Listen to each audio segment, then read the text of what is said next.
Hi అండి. Summer holidays వచ్చేసినాయి. పిల్లలు ఇంకా ఇంట్లోనే ఉంటున్నారు. ఇంట్లోనే ఉంటే ఏం చేస్తారు? ఫోన్ పట్టుకుని కూర్చుంటారు. అన్నం తినమంటే ఫోన్ కావాలి, గేమ్స్ ఆడమంటే ఆడరు. సో అటువంటి పిల్లలకి అన్నం తిన్నని మారం చేసి ఫోన్ పట్టుకుని కూర్చునే పిల్లలకి అన్నం ఎలా పెట్టాలి, ఫుడ్ ఎలా తినిపించాలి అనే దానికోసం ఈ వీడియో చేశానండి. నా వీడియోని చివరి వరకు మిస్ కాకుండా చూడండి. లైక్ చేయండి, షేర్ చేయండి. నా ఛానల్ని మరిన్ని వీడియోస్ కోసం సబ్స్క్రైబ్ చేసుకోవడం మర్చిపోవద్దు. నెక్స్ట్ వీడియోలోకి వెళ్తే, ఫోన్ ఇస్తేనే అన్నం తినిపిస్తాననే మా బుడ్డ పిల్లకి అన్నం ఎలా తినిపించానో ఒకసారి మీరు కూడా ఈ వీడియోలో చూడండి.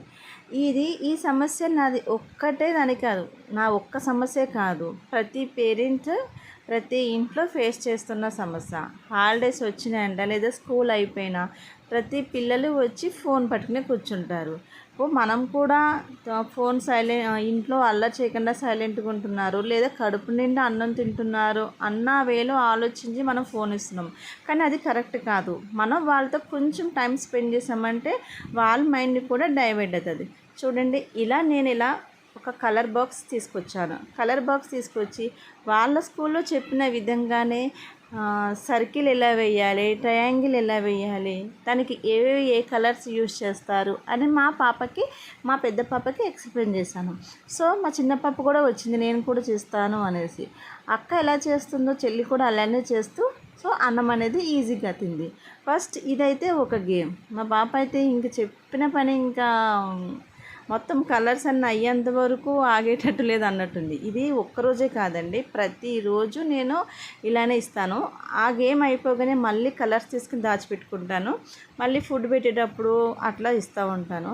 అలా రోజుకి 2-3 గేమ్స్ మీద వాళ్ళకి కాన్సన్ట్రేషన్ పెడితే వాళ్ళు ఫోన్ అనేది పూర్తిగా అవాయిడ్ అయ్యి ఇట్లా కలర్స్ వేయడము లేదా గేమ్స్ మీద కాన్సన్ట్రేషన్ పెరుగుతుంది.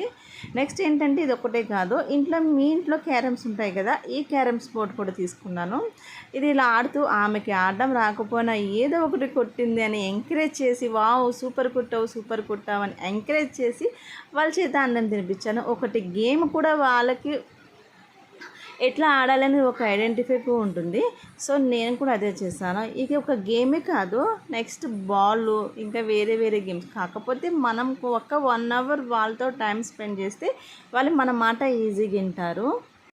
ఇట్లా మనం పెట్టే టైంలో ఇలా చిన్న గేమ్స్ వాళ్ళ చేత ఆడిపిస్తే వాళ్ళ మైండ్ కూడా చాలా ఫ్రీగా ఉంటుందండి. వాళ్ళు కూడా చాలా యాక్టివ్గా ఉంటారు. ఇంతకుముందు పిల్లలు అయితే బయటికి వెళ్ళి క్రికెట్ అని, వాలీబాల్ అని గేమ్స్ చాలా ఆడుకుని వచ్చేవారు, అవుట్డోర్ గేమ్స్. ఈ మొబైల్స్ బాగా వచ్చిన తర్వాత మొత్తం బయటికి వెళ్ళడం, ఆడుకోవడం అనేది మానేశారు. ఒక్కొక్కరింట్లో 3-4 సెల్ ఫోన్స్ ఉండడం వల్ల ఇంకా గేమ్స్ మీద కాన్సన్ట్రేషన్ పెట్టడం మానేశారు. సో మనం ఆ తప్పు మనం చేయకుండా మనం వాళ్ళతో ఒక 1 అవర్ 2 అవర్స్ స్పెండ్ చేస్తే పిల్లలు పూర్తిగా ఫోన్ మీదకి కాన్సన్ట్రేషన్ వెళ్ళకుండా ఉంటుందండి. డైలీ ఒక 1 అవర్ 2 అవర్ అయినా మనం వాళ్ళతో స్పెండ్ చేయాలి. ఏదైనా పేరెంట్స్ బట్టే ఉంటుంది. పిల్లలు ఫోన్ చూసుకుంటున్నారు అంటే ఏదైనా మన బట్టే ఉంటుందండి. ఇంతే కాదండి, నేనైతే ఇంకా చిన్నప్పుడు ఈ అష్టాచమ్మా, గవ్వలాట, రాళ్ళాట ఇవన్నీ ఆడేవాళ్ళం కదా. సో ఇవన్నీ కూడా నేను మా పిల్లలతో షేర్ చేసుకుంటాను. 4 రాళ్ళు కనిపించేసరికి ఆ రాళ్ళు ఎట్లా ఆడతాము, చింతపిక్కలు కనిపిస్తే వీళ్ళు ఎట్లా ఆడతాము అన్నీ షేర్ చేసుకుంటే వాళ్ళకి ఆటలు కూడా నేర్పించేదాన్ని.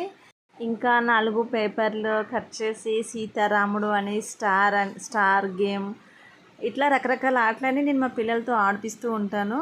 సో నాకైతే వాళ్ళు బాగా ఆటలు ఆడుకుంటూ యాక్టివ్గా అయితే నా చెప్పిన మాట విని భోంచేస్తుంటారు. సో ఇది మీకు కూడా ఉపయోగపడుతుంది. సమ్మర్లో చాలామంది పేరెంట్స్ ఇబ్బంది పడుతున్నారు, పిల్లలు ఫోన్ చూసుకుంటూ కూర్చున్నారు. ఈ ఫోన్ చూసుకోవడం వల్ల మెయిన్ ఎఫెక్ట్ ఏంటంటే కంటి మీద పడుతుందండి. కళ్ళు కూడా పిల్లలకి చాలా ఫోన్ చూసుకోవడం వల్ల కళ్ళ మీద చాలా ఎఫెక్ట్ పడుతుంది. సో ఫ్రెండ్స్, నేను చేసే వీడియో అయితే మీకు బాగా నచ్చిందని నేను అనుకుంటున్నాను. నా వీడియో నచ్చినట్లయితే మీరు లైక్ చేయండి, షేర్ చేయండి. మరిన్ని నా వీడియోస్ కోసం సబ్స్క్రైబ్ చేసుకోవడం మర్చిపోవద్దు. థ్యాంక్స్ ఫర్ వాచింగ్ అండి. బాయ్.